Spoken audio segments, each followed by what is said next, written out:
নাবালকের হাতে বাইক, অভিভাবকের গাফিলতিতে বিপন্ন প্রাণ। খোয়াই মহিলা থানায় সাংবাদিক সম্মেলনে কড়া বার্তা ওসি মীনা দেববর্মার। খোয়াই মহিলা থানায় আজ এক সাংবাদিক সম্মেলনে সড়ক সুরক্ষা নিয়ে গভীর উদ্বেগ প্রকাশ করলেন মহিলা থানার ওসি মীনা দেববর্মা।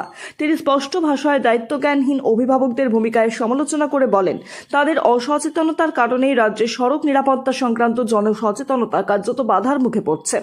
জানুয়ারি মাস জুড়ে জাতীয় সড়ক সুরক্ষা মাস পালন করে মৃত্যুশূন্য মাসের লক্ষ্যে বাস্তবায়নের জন্য মানিক সাহার নির্দেশে রাজ্য জুড়ে বিভিন্ন সচেতনতামূলক কর্মসূচি নেওয়া হয়েছে, কিন্তু সেই উদ্যোগ ব্যর্থ হচ্ছে মূলত অভিভাবকদের গাফিলতির জন্য, এমনটাই মত জনসাধারণের।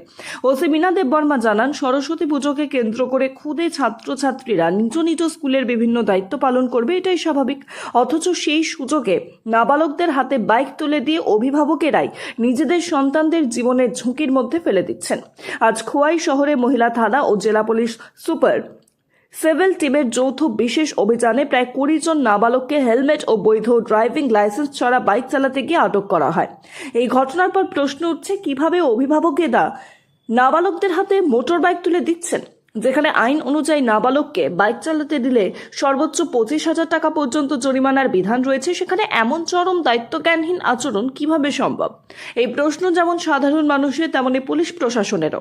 সাংবাদিক সম্মেলনে ওসি মীনা দেববর্মা সকলের উদ্দেশ্যে স্পষ্ট বার্তা দিয়ে বলেন, যে কোনো যানবাহন চালানোর ক্ষেত্রে বৈধ লাইসেন্স, হেলমেট ব্যবহার এবং সড়ক সুরক্ষা বিধি মেনে চলা বাধ্যতামূলক। তিনি আরও জানান, এই ধরনের বিশেষ অভিযান আগামী দিনে আরও অব্যাহত থাকবে। ভবিষ্যতে কোনো নাবালক বাইক চালাতে গিয়ে ধরা পড়লে মোটর যান আইনের 199 ধারায় সংশ্লিষ্ট অভিভাবকের বিরুদ্ধে 25,000 টাকা জরিমানা আরোপ করা হবে। সব মিলিয়ে প্রশাসনের এই কড়া অবস্থান অভিভাবকদের জন্য এক স্পষ্ট সতর্কবার্তা। অসচেতনতার মূল্য দিতে হতে পারে সন্তানদের জীবন দিয়ে। ভেহিক্যাল চেকিং করি যাতে কোনো ধরনের আনটুয়ার্ড ইনসিডেন্ট যাতে না হয়, কোনো ধরনের অ্যাক্সিডেন্ট যাতে না হয়, ওটাকে প্রিভেন্ট করার জন্য। তো আমরা আজকে টোটাল নিয়ার অ্যাবাউট 20 থেকে 25 ফুটার মতো বাইক আমরা ডিটেন করি। ডিটেন করে আমরা পিএসএ নিয়ে আসি, যেহেতু এটা এগুলির হেলমেট ছিল না, এবং বাকি ডকুমেন্টস করি বাকি প্রসিডিংয়ের জন্য। এছাড়াও আমি আপনাদের জন্য আরেকটা বার্তা দিতে চাই যে স্পেশালি জনসাধারণের জন্য, যারা আমরা দেখি যে প্রায় মাইনররা অনেক সময় বাইক চালায়, ওদের হেলমেট থাকে না, ড্রাইভিং লাইসেন্স থাকে না।